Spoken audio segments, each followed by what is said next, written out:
दोस्तों, आज की हमारी कहानी आंध्र प्रदेश के चित्तूर शहर के रहने वाले एक शख्स की है जिसका नाम सदानंद नायक है। तो चलिए अब ये कहानी सदानंद नायक के पॉइंट ऑफ व्यू से सुनते हैं। लेकिन कहानी को शुरू करने से पहले, जैसा कि मैं आप लोगों से हमेशा कहता हूं कि वैसे तो आप लोगों ने बहुत सी हॉरर कहानियां सुनी होंगी,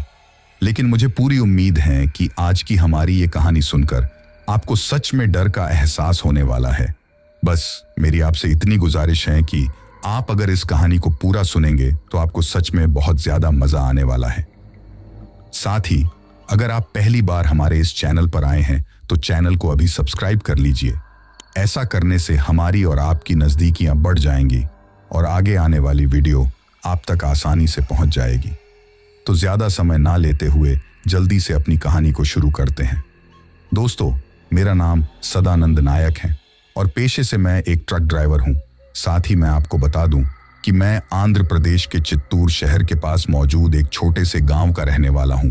दोस्तों, हमारे गांव में केले बहुत ज्यादा उगाए जाते हैं। हमारे गांव में केले के बहुत बड़े बड़े खेत होते हैं। मेरे पिताजी भी उन खेतों में केले तोड़ने का ही काम किया करते थे। हमारे गांव से केलों को ट्रकों में भरकर मंडी तक पहुंचाने का काम काफी ज्यादा किया जाता है। इसी वजह से जो ट्रक ड्राइवर होते हैं उनकी अच्छी खासी आमदनी होती है। मुझे भी शुरू से ही उनका काम काफी ज्यादा पसंद था और अब मैं थोड़ा पढ़ा लिखा हूं तो मैंने भी ट्रक ड्राइविंग का काम ही अपना लिया था। दोस्तों, ये घटना उन दिनों की है जब मैं चित्तूर से केले की डिलीवरी करने का काम किया करता था। अब क्योंकि मेरे गांव में केले की बहुत ज्यादा पैदा होती थी तो मुझे मेरे गांव में ही काम मिल गया था और मैं मेरे गांव से ही केले भरकर उनको अलग अलग जगहों पर पहुंचाने का काम किया करता था। मैं अक्सर माल की डिलीवरी शाम के समय ही लेकर निकलता था और फिर दूसरे दिन शाम तक मुझे जहां भी माल पहुंचाना होता था मैं वहां माल पहुंचा देता था। उस दिन भी मैं ठीक हमेशा की तरह ही शाम के वक्त मेरे माल की डिलीवरी लेकर निकल गया था। अब मुझे सफर करते हुए काफी टाइम हो चुका था। धीरे धीरे शाम के ढलने के बाद रात हो रही थी। समय के साथ साथ मुझे मेरे पेट में भूख का भी एहसास हो रहा था, इसलिए मैंने सोचा कि कोई अच्छा सा ढाबा देखकर कहीं पर खाना खाया जाए। फिर कुछ दूर आगे चलने के बाद मुझे हाईवे के बगल में ही एक ढाबा नजर आता है। ढाबे को देखकर मैंने ट्रक की रफ्तार को थोड़ा धीमे किया। मैंने उसी ढाबे पर खाना खाने का मन बना लिया और अपने ट्रक को उस ढाबे की पार्किंग में ले जाकर पार्क कर दिया। उसके बाद मैं उस ढाबे पर जाकर अपने हाथ मुंह धोकर ढाबे वाले को खाना बनाने के लिए कहता हूं। पर जब मैं उसे दबे वाले को खाना बनाने के लिए कहता हूं, पर उस ढाबे पर जो काम करने वाला आदमी था वो खाना बनाने की बजाय लगातार बैठा बैठा मेरी ही तरफ देख रहा था। जब वो लगातार एक टक मेरी तरफ देखने लगा तो मैं उसे जाकर पूछता हूं कि अरे भाई, क्या बात है, तुम इस तरीके से मुझे क्यों देख रहे हो? तो वो मुझसे कहता है कि आप जिस तरफ से आए हो, क्या उस तरफ से आपको आते वक्त कुछ दिखाई दिया था? क्या आपके साथ पीछे वाले रास्ते पर कुछ घटना हुई थी? कोई ऐसी घटना जिसके होने के बाद आपको बहुत ज्यादा डर का एहसास हुआ हो? उस ढाबे वाले के ऐसा पूछने पर मैं पहले तो उसे कहता हूं कि नहीं, मुझे तो ऐसा कुछ भी दिखाई नहीं दिया और ना ही मेरे साथ कुछ हुआ, पर तुम मुझसे ऐसा क्यों पूछ रहे हो? तो वो ढाबे वाला मुझसे कहता है कि साहब, आप जिस तरफ से अपना ट्रक लेकर आए हो उस तरफ कुछ ही दूरी पर पीछे एक घुमाव आता है और उस घुमाव पर पता नहीं पिछले लगभग 3 से 4 महीनों से कुछ अजीब अजीब सी घटनाएं हो रही हैं और रोजाना रात को कम से कम एक एक्सीडेंट तो उस जगह पर होता ही है। उस एक्सीडेंट में कम से कम एक व्यक्ति की जान तो जाती ही है। अब तो वो जगह हम सभी लोगों के लिए काफी ज्यादा डरावनी बन गई है। ढाबे पर जरूर का सामान लाने के लिए भी हम लोग अब दूसरे रास्ते से होकर ही जाते हैं, क्योंकि पिछले काफी दिनों से उस जगह पर इतने ज्यादा एक्सीडेंट हुए हैं कि अब उस तरफ से जाने का मन ही नहीं करता है। कहीं ना कहीं मन में यह डर लगा रहता है कि कहीं वैसी कोई घटना हमारे साथ भी ना हो जाए। यहां तक तो उस ढाबे वाले ने मुझे जो बताया वो थोड़ी नॉर्मल सी बात थी, लेकिन इससे आगे उसने मुझे जो बात कही उसको सुनकर मुझे भी थोड़ा बहुत डर का एहसास होता है। दरअसल उसने मुझे बताया कि जब कभी भी उस जगह पर एक्सीडेंट होता है तो उस एक्सीडेंट को देखने वालों का ये कहना होता है कि उस जगह पर रात के वक्त घुमाव में एक औरत दिखाई देती है और वो उस रास्ते से गुजरने वालों से ना ही तो लिफ्ट मांगती है और ना ही उन्हें रुकने का इशारा करती है, बल्कि जिस भी जाने वाले पर उसका मन आ जाता है वो उसकी गाड़ी या फिर जो कुछ भी उसके पास साधन होता है वो उसके पीछे लग जाती है। और उस साधन में मौजूद कम से कम एक इंसान की जान तो वो लेकर ही रहती है। जब मैंने उस ढाबे वाले से ये बात कही कि तुमको इस बारे में कैसे पता कि उस जगह पर एक औरत दिखाई देती है, तो वो ढाबे वाला मुझसे कहता है कि जब कभी भी उस जगह पर कई बार एक्सीडेंट होता है तो एक्सीडेंट होने की बहुत ही भयंकर आवाज आती है। अब तो हम लोग नहीं जाते हैं, लेकिन जब शुरू में उस जगह पर एक्सीडेंट होने लगे थे तो एक्सीडेंट होने की आवाज सुनते ही हम सभी अगल बगल के लोग दौड़कर वहां पर जाते थे और फिर उस एक्सीडेंट में जो भी लोग घायल हो जाते थे हम उन लोगों को वहां से बाहर निकालने का काम किया करते थे। लेकिन जब हम लोग उन लोगों को वहां से बाहर निकाल रहे होते थे तो वो लोग अजीब तरीके से घबराते हुए और काफी ज्यादा डरते हुए एक ही बात बोलते रहते थे कि वो सबको मार देगी, वो सबको मार देगी। शुरू में जब एक दो लोगों ने ऐसा कहा तो हम लोगों को ऐसा लगा कि शायद ये उनके मन का कोई वहम है, लेकिन उसके बाद लगभग 10 से 15 एक्सीडेंट ऐसे हुए जिनमें हम एक्सीडेंट होने वाले लोगों को बचाने के लिए गए तो सभी लोग सिर्फ एक ही बात बोल रहे थे कि वो सभी को मार देगी। और खास बात यह है कि जो भी एक्सीडेंट होता है उसमें कम से कम एक आदमी की जान तो जाती ही है, और अगर किसी गाड़ी या किसी साधन में सिर्फ एक ही आदमी होता है तो फिर उसका तो मरना तय ही होता है।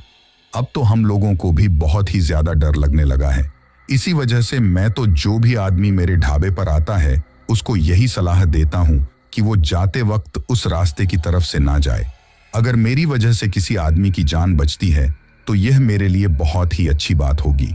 जब उस ढाबे वाले ने मुझे ये सारी बातें कही तो मैं उससे कहता हूं कि मैं तो अभी उसी तरफ से इस घुमाव से आया हूं, पर मुझे तो वहां पर ना ही तो कोई औरत दिखाई पड़ी और ना ही मुझे कोई ऐसी चीज महसूस हुई जिसकी वजह से मुझे ऐसा लगे कि वहां पर कुछ ऐसा अजीब है। तो वो ढाबे वाला मुझसे कहता है कि साहब आप आगे जाओ तो थोड़ा संभल कर रहना।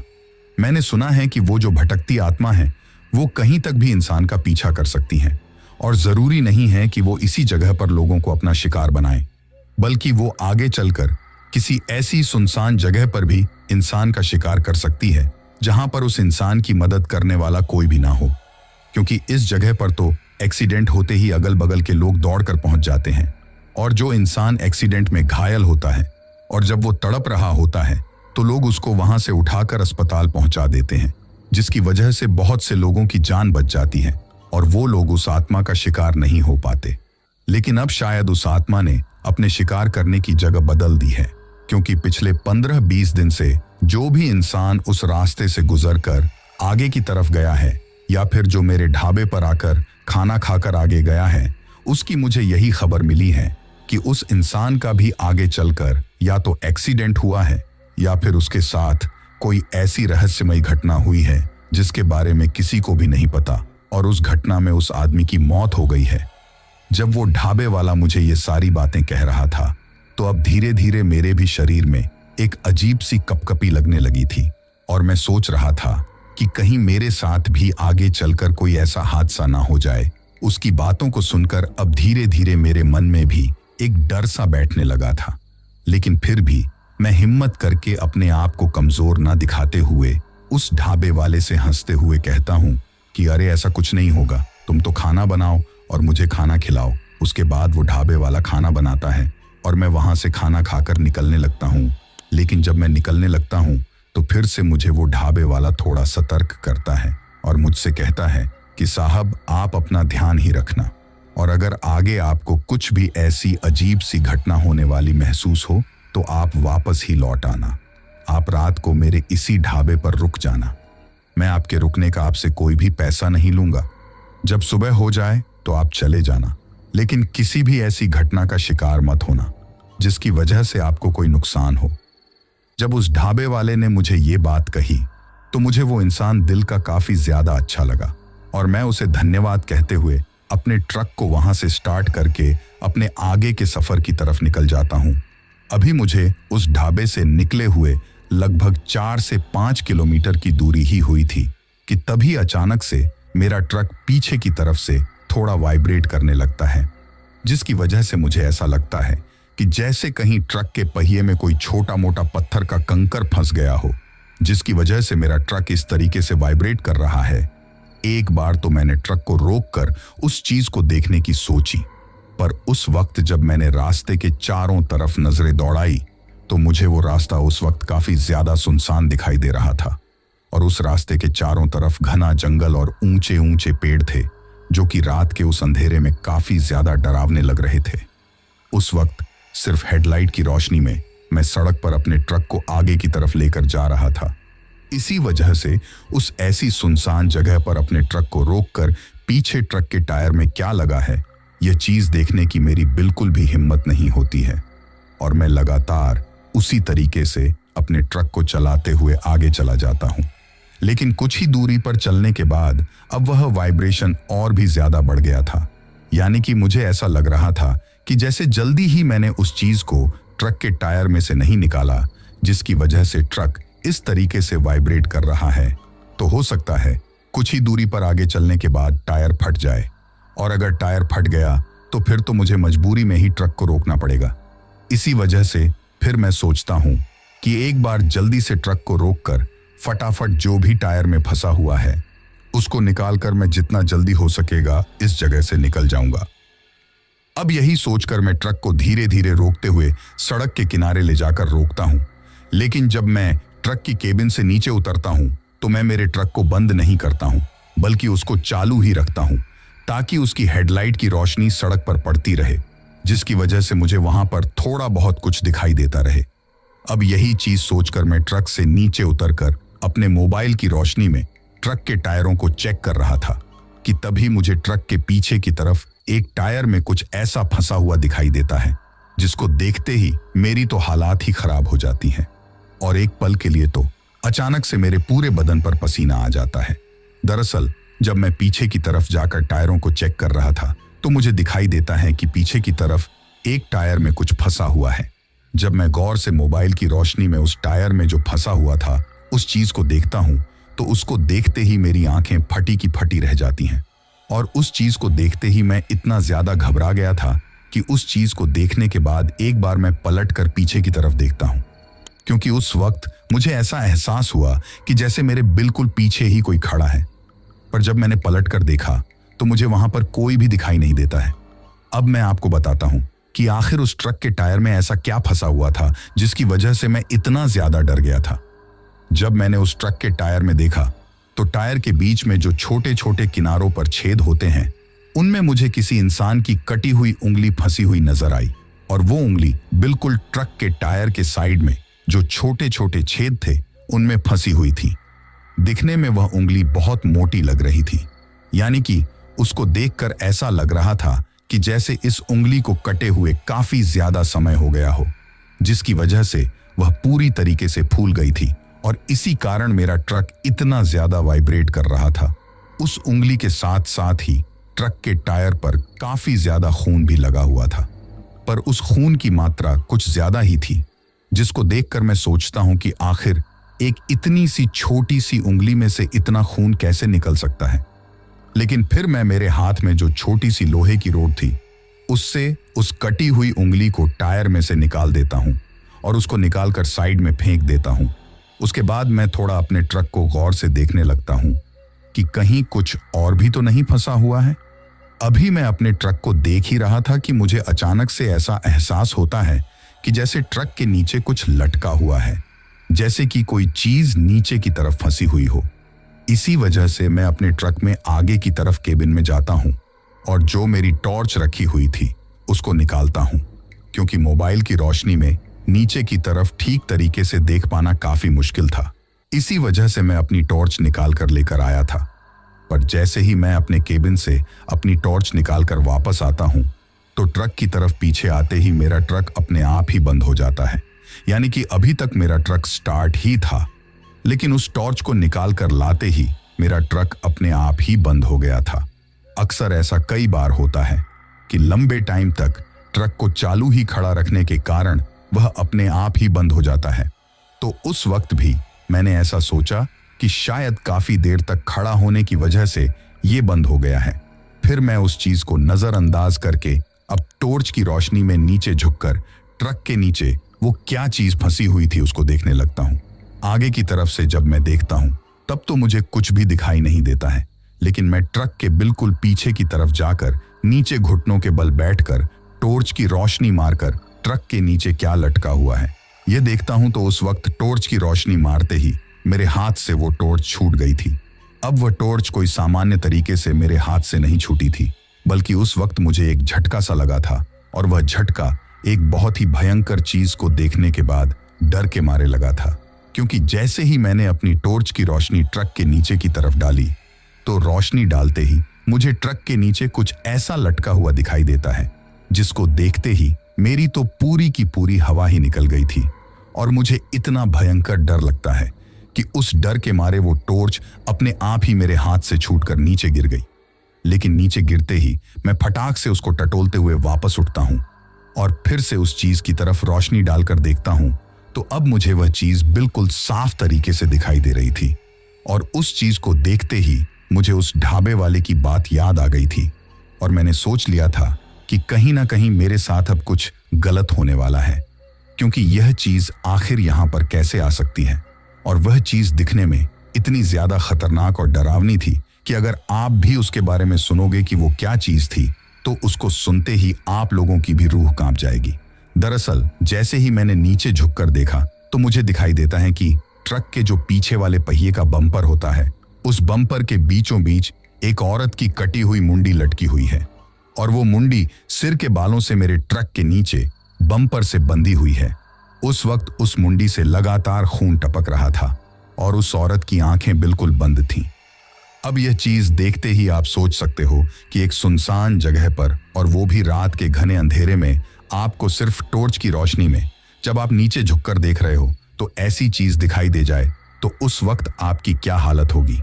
इस बात का आप अंदाजा लगा सकते हो। अब उस चीज को देखते ही मैं इतना ज्यादा घबरा जाता हूं कि मैं तुरंत वहां से उठकर भागने की कोशिश करता हूं।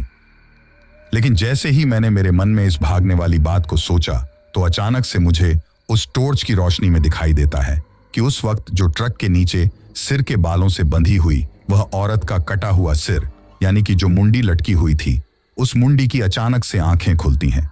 और आंखें खुलने के बाद वो मेरी तरफ देखकर अजीब तरीके से मुस्कुराती हैं। अब यह चीज देखते ही तो मेरी हालत इतनी ज्यादा खराब हो गई थी कि उस वक्त मैं वहां पर थर थर कांपने लगा था, क्योंकि वो नजारा मेरे लिए बहुत ही ज्यादा भयंकर और डरावना था।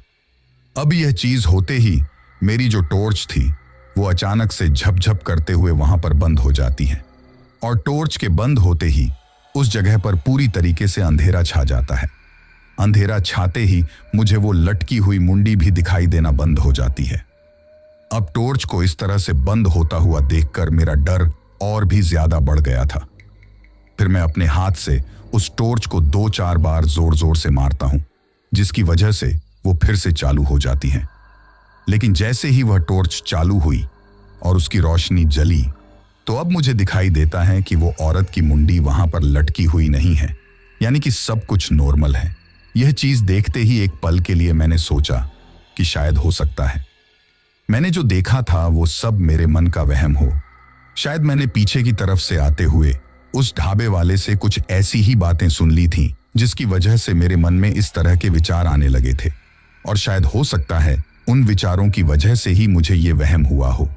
अब यह चीज सोचकर मैं वहां पर जब घुटनों के बल बैठा हुआ था और नीचे देख रहा था तो अपनी टॉर्च को लेकर वहां से उठता हूं और उठकर पीछे की तरफ पलटता हूं। लेकिन जैसे ही मैं पीछे की तरफ पलटता हूं तो मैं अचानक से उछलकर ट्रक में जाकर लगता हूं, क्योंकि उस वक्त मुझे मेरे जस्ट पीछे कुछ ऐसा दिखाई दिया था कि जिसको देखते ही मैं डर के मारे उछलकर 2 कदम पीछे मेरे ट्रक में जाकर लगा था। अब उस वक्त उस चीज को देखते ही मुझे यकीन हो गया था कि सच में वो ढाबे वाला सही बात ही कह रहा था, और आज मैं भी किसी ऐसी ही मुसीबत में फंस गया हूं। क्योंकि जैसे ही मैं पीछे की तरफ पलटा तो मुझे मेरे पीछे कोई ऐसा खड़ा हुआ दिखाई देता है जिसको देखते ही मेरी इतनी ज्यादा हालत खराब हो गई थी कि उस वक्त मुझ में इतनी भी हिम्मत नहीं थी कि मैं अपने पैरों के बल खड़े रह सकूं।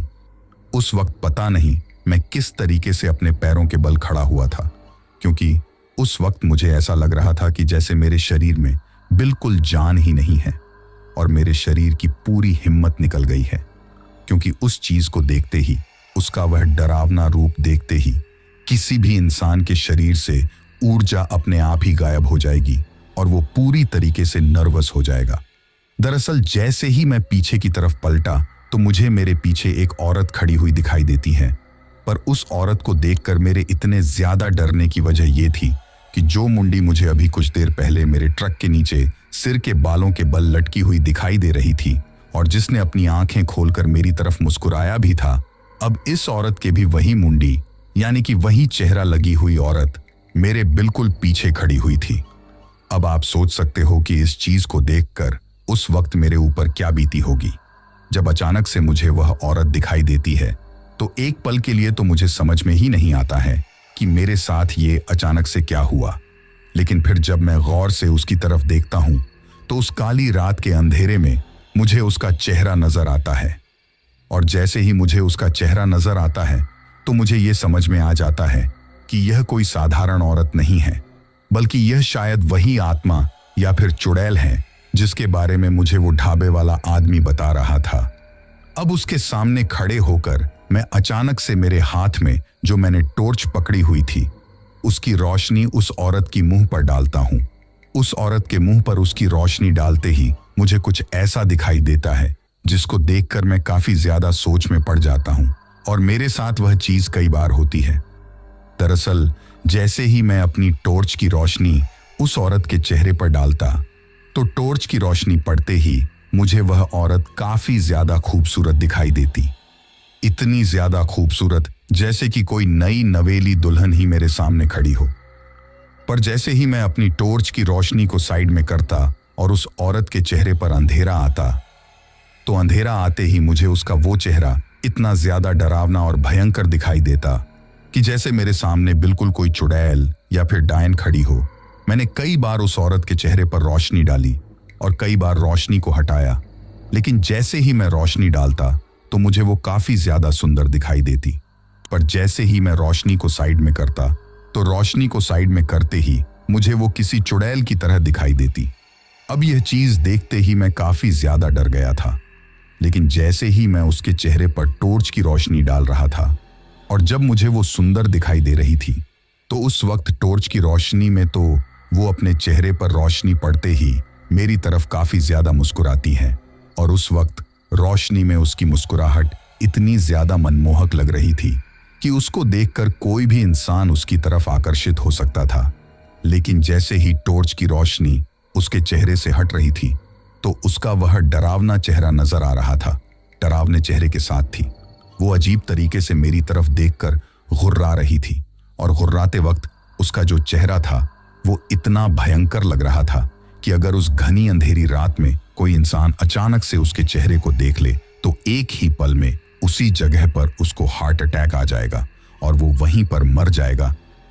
उस वक्त मुझे भी ऐसा लग रहा था कि जैसे मेरे दिल की धड़कन अब रुकने ही वाली है और मुझे हार्ट अटैक आ जाएगा, क्योंकि उसका वह डरावना रूप देखते ही मेरा दिल डर के मारे दुगनी रफ्तार से धड़कने लगा था और उस वक्त मेरा कलेजा बुरी तरीके से बाहर निकलने को हो रहा था। सारे बदन पर सिर्फ पसीना ही पसीना आया हुआ था। अब उस वक्त मैं अपने मुंह से कुछ बोल भी नहीं पा रहा था, क्योंकि डर के मारे मेरी जीभ पलट ही नहीं रही थी।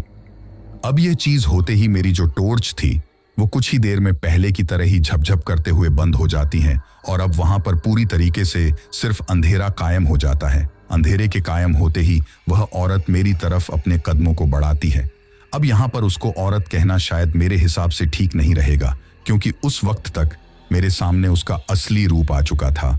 अब जब वो मेरी तरफ अपने कदमों को बढ़ाती है तो मेरे पास उस वक्त पीछे की तरफ अपने कदमों को बढ़ाने के लिए जगह भी नहीं थी, क्योंकि मैं ट्रक के बिल्कुल पीछे की तरफ चिपका हुआ था। अब वो मेरे काफी ज्यादा करीब आती है और मेरे करीब आने के बाद वो अपने हाथों के लंबे लंबे नाखूनों से मेरे गालों को और मेरे चेहरे को सहलाने लगती हैं और कुछ देर चेहरा सहलाने के बाद अचानक से ही अपने दोनों हाथों के नाखूनों से मेरे चेहरे को इतनी भयंकर तरीके से कुरेदती हैं कि उसके कुरते ही मेरे चेहरे पर एक बहुत ही भयंकर जलन होती है और उस जलन के साथ ही मेरे चेहरे से खून निकलने लगता है। अब उस वक्त मेरा शरीर डर के मारे पूरी तरीके से अकड़ गया था। इसी वजह से मैं उस जगह से हिल भी नहीं पा रहा। लेकिन उस चीज के होते ही मेरी काफी तेज चीख निकल जाती है और मैं वहां पर जोर जोर से विलाप करते हुए रोने लगता हूं। लेकिन जैसे जैसे मैं जितना तेज तेज रोने लगता हूं, वैसे वैसे ही वह चुड़ैल अपना और भी ज्यादा विकराल और डरावना रूप लेती जा रही थी। मेरे चेहरे को बुरी तरीके से नोचने के बाद में पहली बार वह चुड़ैल अपने मुंह से कुछ बोलती हैं और वो मुझसे कहती हैं कि तुझे क्या लगा था कि उस घुमाव से तू बचकर आ गया तो तेरे साथ कुछ भी नहीं होगा। मैंने उस जगह को इसलिए छोड़ दिया क्योंकि मुझे वहां पर शिकार करने में काफी ज्यादा दिक्कत होती है। जैसे ही मैं किसी का शिकार करती हूं तो कोई ना कोई वहां पर उसकी मदद के लिए पहुंच ही जाता है। इसी वजह से मैंने अब ये नई जगह अपने शिकार के लिए चुनी है। यहाँ पर दूर दूर तक तुम्हारी मदद करने वाला कोई भी नहीं है, और जो ढाबे वाला तुम्हारी मदद कर रहा था उसका भी मैंने वो हाल किया था कि उसको अपनी गलती पर बहुत बड़ा पछतावा हुआ था।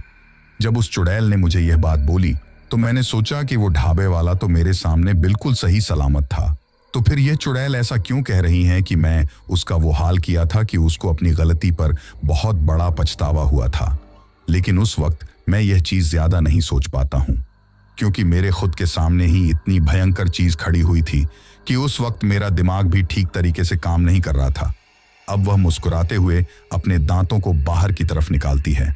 और जैसे ही मुझे उसके दांत दिखाई देते हैं तो उसके दांत इतने ज्यादा साड़े और गले हुए थे कि उन दांतों के बीच में मुझे छोटे छोटे कीड़े भी कुलबलाते हुए नजर आ रहे थे। और उन कीड़ों को देखकर उस वक्त मेरा कलेजा इतना ज्यादा मुंह को आने के लिए हो गया था कि मुझे ऐसा लगा कि मुझे अभी यहीं पर ही उल्टी हो जाएगी। लेकिन उल्टी होती उससे पहले ही मेरे साथ वहां पर कुछ ऐसा होता है कि जिसके होते ही मुझे ऐसा लगा था कि आज मैं यहीं पर मर जाऊंगा। दरअसल उस चुड़ैल ने मेरी कॉलर पकड़ी और कॉलर पकड़ते ही वो मुझे नीचे गिरा देती है। नीचे गिराकर वो मुझे घसीटते हुए मेरे ट्रक के आगे की तरफ लेकर जाने लगती है। उस वक्त जब वो मुझे घसीटते हुए आगे की तरफ लेकर जा रही थी और मैं जमीन पर पड़ा हुआ घसीटता हुआ जब आगे की तरफ जा रहा था, तब मुझे अचानक से उसके पैर दिखाई देते हैं और मेरी नजर उसके पैरों पर जाती है। जैसे ही मेरी नजर उसके पैरों पर जाती है तो मुझे दिखाई देता है कि उसके पैर किसी नॉर्मल इंसान की तरह नहीं थे, बल्कि उसके पैर बिल्कुल पूरी तरीके से उल्टे थे। यानी कि आगे की तरफ तो उसकी एड़ियां थीं और पीछे की तरफ उसके पैरों के पंजे यानी कि उंगलियां थीं। यह चीज देखकर तो मैं समझ गया था कि यह एक बहुत ही भयंकर और डरावनी चीज है जिससे शायद कोई भी मुकाबला नहीं कर सकता। अब वह चुड़ैल मुझे घसीटते हुए ट्रक के आगे की तरफ लेकर जाती है और मेरे ट्रक के बिल्कुल आगे की तरफ ले जाकर मुझे ट्रक के बिल्कुल सामने लेटा देती है और ट्रक के सामने लाकर मेरे ऊपर बैठ जाती है। मेरे ऊपर बैठकर वो मेरे दोनों कानों को पकड़कर मेरी गर्दन को अपनी तरफ उठाती है। मेरी गर्दन को अपनी तरफ उठाने के बाद मुझसे कहती हैं कि अब मेरी उम्र काफी ज्यादा हो गई है और मैं बूढ़ी हो गई हूं। इसी वजह से मेरे हाथों में इतनी ताकत नहीं है कि मैं तुम्हारे शरीर को फाड़कर तुम्हारा खून पी सकूं। साथ ही मेरे हाथों के नाखूनों में भी इतनी ताकत नहीं है कि मैं उनसे कुरेद कर तुम्हारे शरीर के खून को बाहर निकाल सकूं। इन नाखूनों में सिर्फ तुम्हारी खाल को ही खींचने की ताकत है, पर तुम्हारे शरीर के मांस को फाड़ने की ताकत नहीं है, और अब ये थोड़े थोड़े उखड़ने भी लगे हैं। इसी वजह से मैं तुम्हें किसी और तरीके से फाड़कर या फोड़कर तुम्हारे खून को निकालूंगी और तुम्हारे खून को पीऊंगी, क्योंकि मुझे लोगों का खून पीने में बहुत ज्यादा मजा आता है। जितना ज्यादा मैं लोगों का खून पीती हूँ उतनी ही ज्यादा मैं जवान होती जाती हूँ। मुझे मरे हुए लोगों का खून पीने से काफी ज्यादा सुकून मिलता है और मेरे कलेजे को ठंडक पहुंचती है। इसी वजह से मैं लोगों का एक्सीडेंट करवाती हूँ, और उस एक्सीडेंट में जब वो लोग बुरी तरीके से जगह जगह से कट जाते हैं तो उनके शरीर से खून निकलने लगता है, और उस निकलते हुए खून को जब मैं पीती हूँ तो कोई सोच भी नहीं सकता कि मुझे कितना ज्यादा सुकून मिलता है। ये सब कहकर वह चुड़ैल मेरे ऊपर से उठ जाती है। उसके मेरे ऊपर से उठते ही एक पल के लिए तो मैं मेरे दिमाग में सोचता हूं कि शायद ये बूढ़ी है, इसी वजह से मुझे मार नहीं सकती, क्योंकि इसने मुझे कहा है कि इसमें इतनी ताकत नहीं है कि ये मेरे शरीर को फाड़कर उसमें से खून निकाल सके। इसी वजह से शायद इसने मेरा शिकार करने का मन बदल दिया है और मेरे ऊपर से उठ गई है। लेकिन इससे आगे वो जो करने वाली थी उसका मुझे बिल्कुल भी अंदाजा नहीं था। अब वो मेरे ऊपर से उठकर मेरे ट्रक के केबिन की तरफ जाने लगती है। हाँ, मैं जानता हूं कि आप लोग अब ये सोच रहे होंगे कि अगर वो चुड़ैल मेरे ऊपर से उठकर साइड में चली गई थी तो उस वक्त मेरे पास अपनी जान को बचाने का वो एक सुनहरा मौका था। लेकिन मैं आप लोगों को बता दूं कि उस वक्त डर के मारे मेरा शरीर पूरी तरीके से अकड़ गया था और मैं चाहकर भी अपने शरीर के किसी भी अंग को नहीं हिला पा रहा था। लेकिन अब आगे वो चुड़ैल जो करने वाली थी उसको जब आप सुनेंगे तो आपको भी ये एहसास होगा कि ये जो नकारात्मक चीजें यानी कि जो चुड़ैल, डायन या फिर कोई आत्मा वगैरह होती है, ये अपने शिकार को पाने के लिए कुछ भी कर सकती हैं। और उस वक्त वो चुड़ैल भी वहां पर कुछ वैसा ही करने वाली थी। दरअसल मुझे उस जगह पर पटक कर वो मेरे ट्रक के केबिन की तरफ जाती है और मेरे ट्रक के केबिन में चढ़कर मेरे ट्रक की ड्राइविंग सीट पर बैठ जाती है। जैसे ही वो ड्राइविंग सीट पर बैठती हैं तो मुझे यह अंदाजा हो जाता है कि अभी ये मेरे ट्रक को स्टार्ट करके मेरे ऊपर से मेरे ट्रक को निकालेगी, जिसकी वजह से मैं ट्रक के नीचे कुचला जाऊंगा और मेरा शरीर अपने आप ही ट्रक में भरे हुए केलों के वजन की वजह से फट जाएगा और उसके बाद यह चुड़ैल आराम से मेरे शरीर का खून पी सकेगी। अब उस मुझे वो चुड़ैल जो आगे करने वाली थी वो समझ में आ गया था। इसी वजह से मैं उस जगह से उठने के लिए काफी ज्यादा झटपटा रहा था, लेकिन मैं चाहते हुए भी उस जगह से नहीं उठ पा रहा था, क्योंकि उस वक्त मुझे ऐसा लग रहा था कि जैसे मेरे पूरे शरीर को लकवा मार गया हो और मैं मेरे शरीर के किसी भी अंग को नहीं हिला पा रहा था। लेकिन आगे वहां पर कुछ ऐसा होता है जिसके होते ही मुझे अपने आप को बचाने का एक मौका मिलता है और मैं उस मौके को अपने हाथों से बिल्कुल भी नहीं जाने देता हूं। दरअसल उस चुड़ैल ने मेरे ट्रक में चढ़कर जैसे ही मेरे को कुचलने के लिए मेरे बंद पड़े ट्रक को स्टार्ट किया, तो ट्रक को स्टार्ट करते ही पता नहीं अचानक से कैसे ट्रैक के स्टार्ट होने के साथ साथ ही मेरे ट्रक में जो म्यूजिक सिस्टम था वो भी चालू हो जाता है और म्यूजिक सिस्टम के स्टार्ट होते ही शुरू में ही हनुमान चालीसा चालू हो जाती है और हनुमान चालीसा के चालू होते ही ट्रक में बैठी हुई वो चुड़ैल अजीब तरीके से विलाप करने लगती है। अपने दोनों हाथों से अपने दोनों कानों को दबाने लगती हैं। लेकिन जब उससे वो चीज कंट्रोल नहीं होती है तो वो उछलकर मेरे ट्रक की केबिन से नीचे कूद जाती है। उस वक्त मेरे ट्रक में बड़े बड़े स्पीकर रखे हुए थे, जिनको कि अक्सर ट्रक ड्राइवर अपने ट्रक में रखते ही हैं, क्योंकि रात को जब ट्रक ड्राइवर ट्रक चलाते हैं तो उनको नींद ना आए। इसी वजह से वो काफी तेज आवाज में गाने सुनते हैं। उस वक्त मैंने भी अपने ट्रक में कुछ ऐसा ही सिस्टम लगा रखा था और उस सिस्टम की वजह से शायद उस दिन मेरी जान बच गई थी, क्योंकि वो चुड़ैल हनुमान चालीसा के चालू होते ही ट्रक से नीचे कूद जाती है और वहां से पीछे की तरफ भाग जाती है। वो पीछे की तरफ भागती ही जा रही थी, क्योंकि शायद जिस जगह तक भी हनुमान चालीसा की आवाज जा रही थी वो उस जगह पर नहीं रख सकती थी। अब हनुमान चालीसा चलते ही अचानक से मेरे शरीर को एक झटका सा लगता है और मुझे ऐसा लगता है कि जैसे मेरे शरीर से कोई बहुत ही भारी सा वजन हट गया हो और मेरा शरीर अब मुझे हल्का हल्का महसूस हो रहा था। लेकिन अब भी उस चुड़ैल के नाखूनों से कुरेदने की वजह से जो मेरे चेहरे पर घाव पड़ गए थे वहां पर मुझे जलन हो रही थी। लेकिन उस जलन को नजरअंदाज करते हुए मैं फटाक से वहां से उठता हूं और वहां से उठकर अपने ट्रक के केबिन में जाकर मेरी ड्राइविंग सीट पर बैठ जाता हूं और फिर जितना तेज हो सकता था उतनी तेज आवाज में हनुमान चालीसा बजाते हुए अपने ट्रक को वहां से फुल स्पीड में दौड़ा लेता हूं। पर जब मैं उस जगह से अपने ट्रक को दौड़ा रहा था तो रास्ते में वहां से गुजरते वक्त भी मुझे ऐसा लग रहा था कि जैसे कोई मेरे ट्रक के पीछे पड़ा हुआ हो। बार बार पीछे की तरफ से आवाज आ रही थी कि तू इस तरह से मेरे हाथों से बचकर नहीं जा सकता, कभी ना कभी तो तू दोबारा मेरे हाथों का शिकार जरूर बनेगा। लेकिन मैं उस आवाज की तरफ बिल्कुल भी ध्यान नहीं देता हूं, क्योंकि उस वक्त मुझे यह अंदाजा था कि यह आवाज उसी चुड़ैल की है। फिर जब मैं एक रिहायशी इलाके में पहुंच जाता हूं तो वहां पहुंचने के बाद मुझे एक चाय की दुकान दिखाई देती है, जहां पर मैं अपने ट्रक को रोकता हूं और ट्रक को रोकते ही उस चाय की दुकान पर अपने चेहरे से निकल रहे खून को पानी से धोने लगता हूं। जब उस चाय वाले ने मेरी वो हालत देखी तो वो मुझसे कुछ पूछे बिना ही कहता है कि आपकी किस्मत बहुत अच्छी है जो आप जिंदा बचकर आ गए। जैसे ही उस चाय वाले ने मुझे ये बात बोली तो मुझे समझ में नहीं आया कि इसको कैसे पता कि मेरे साथ पीछे क्या हुआ है। और मैं यही बात उससे पूछता हूं तो वो मुझसे कहता है कि अक्सर यहां पर ऐसा होता रहता है, बहुत से लोग आपकी ही तरह की हालत में मेरे पास पहुंचते हैं, क्योंकि पीछे की तरफ से आने के बाद उनको पहली दुकान मेरी ही दिखाई देती है, जहां पर वो रुककर अपनी जान बचाने का सोचते हैं। फिर इससे आगे उस चाय वाले ने मुझे जो कहानी बताई, उसको सुनकर मुझे एक ऐसी बात पता चली जिस पर शायद आप भी विश्वास नहीं करोगे।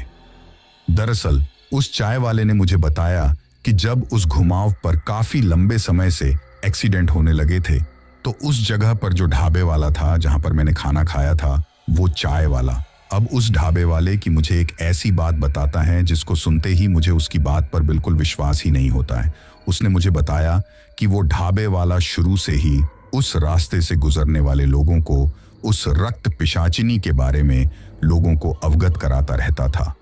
और लोगों से कहता था कि वो उस रक्त पिशाचिनी के चंगुल में बिल्कुल भी ना फंसे।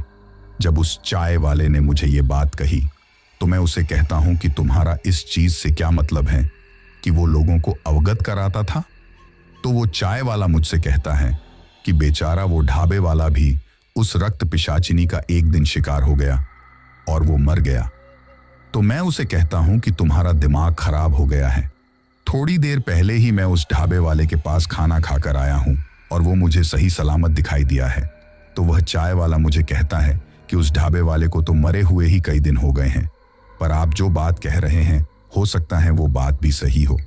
दरअसल मैंने सुना है कि उस ढाबे वाले की आत्मा आज भी लोगों को वहां पर खाना खिलाती है और उस रक्त पिशाचिनी से बचने के लिए उसकी सच्चाई के बारे में वहां से गुजरने वाले लोगों को बताती हैं। अब यह चीज सुनकर मुझे एहसास हुआ कि वो ढाबे वाला कितना अच्छा इंसान था, जो मरने के बाद भी आज उसकी आत्मा लोगों की मदद कर रही है। इसके साथ ही वो चाय वाला मुझे बताता है कि वो जो आत्मा है वो एक रक्त पिशाचिनी है, यानी कि वो लोगों का खून पीती है और जैसे जैसे वो लोगों का जितना ज्यादा खून पीती जाएगी, उसकी ताकत और उसकी जवानी उतनी ही ज्यादा बढ़ती जाएगी। खैर, उस दिन मैंने वहां पर उस चाय वाले की दुकान पर रुकने के बाद हाथ जोड़कर हनुमान जी का धन्यवाद किया, क्योंकि आज हनुमान चालीसा की वजह से ही मेरी उस रक्त पिशाचिनी से जान बची थी। लेकिन आज तक भी मुझे ये बात समझ में नहीं आई है कि अचानक से ही मेरे ट्रक का जो म्यूजिक सिस्टम था उसमें हनुमान चालीसा कैसे बजने लगी। तो दोस्तों, ये थी हमारी आज की कहानी। कहानी आपको कैसी लगी ये आप मुझे कमेंट बॉक्स में कमेंट करके जरूर बताना।